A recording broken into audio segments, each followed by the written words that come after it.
নমস্কার, বাংলার রাজনীতি আপনাকে স্বাগত। আজকে পশ্চিমবাংলার 3টি আসনে ভোট চলছে, আলিপুরদুয়ার, জলপাইগুড়ি এবং কোচবিহার। কোচবিহার থেকে লাগাতার ভোটের অশান্তির খবর আসছে, বিভিন্ন বুথ থেকে ভোটের অশান্তির খবর আসছে। সিতাই, দিনহাটা এইসব অঞ্চল থেকে বিভিন্ন বুথ থেকে ভোটের অশান্তির খবর আসছে। বাংলা কিন্তু তার নিজের ধারা অব্যাহত রেখেছে। ভোটের দিনে অশান্তি, সেই ধারা বাংলা কিন্তু বজায় রেখেছে। বাস অশান্তির ধরনটা একটু আলাদা, কোথাও কোথাও অশান্তির রঙটা একটু আলাদা। আগে যে রং ছিল সেই রং হয়তো কোথাও কোথাও পরিবর্তন হয়েছে। আমি কয়েকদিন ধরে বারবার বলছি, বাংলা ইতিহাস লিখছে, বাংলা তার নতুন ইতিহাস লিখছে। এবার কিন্তু ভোটে উল্টো গঙ্গা বইছে, এবার অশান্তির খবরেও উল্টো গঙ্গা বইছে। আজকের দিনে ভোট সংক্রান্ত অশান্তি নিয়ে ইলেকশন কমিশনের কাছে কারা যাচ্ছেন, উল্টো গঙ্গা বইছে। আজকের দিনে ভোট সংক্রান্ত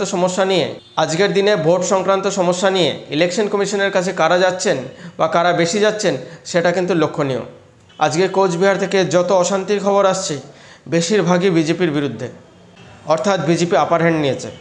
তৃণমূল যাচ্ছে ইলেকশন কমিশনের কাছে, স্থানীয় তৃণমূল নেতৃত্বকে বারবার ইলেকশন কমিশনের কাছে যেতে হচ্ছে সেখানকার অসুবিধা জানানোর জন্য।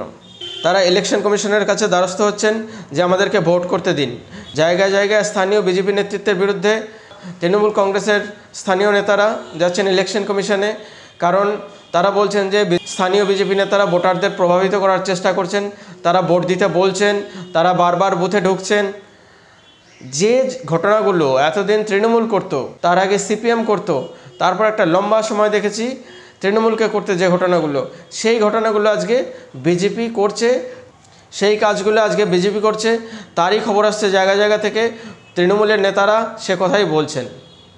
সকাল থেকে 2-3 জায়গায় দেখা গেল তৃণমূলের ভোটাররা বলছেন যে তারা ভোট দিতে যেতে পারছেন না, তাদেরকে ভোট দিতে যেতে দেওয়া হচ্ছে না। 2019-এর ইলেকশনে বিজেপির ভোটারদেরকে এই ধরনের কথা বলতে শোনা গেছিল, তাদের গলায় সেই অসহায়ের আওয়াজ পাওয়া গেছিল, যে আওয়াজ আজকে তৃণমূলের গলায় পাওয়া যাচ্ছে, যে আওয়াজ স্থানীয় তৃণমূল নেতাদের গলায় পাওয়া যাচ্ছে, স্থানীয় তৃণমূল ভোটারদের গলায় পাওয়া যাচ্ছে। তাহলে কি সত্যিই উল্টো গঙ্গা বইতে শুরু করেছে?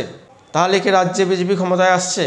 দর্শক, ভিডিওটি কেমন লাগলো জানাবেন এবং আমার বিশ্লেষণটি কেমন লাগলো জানাবেন কমেন্টের মাধ্যমে।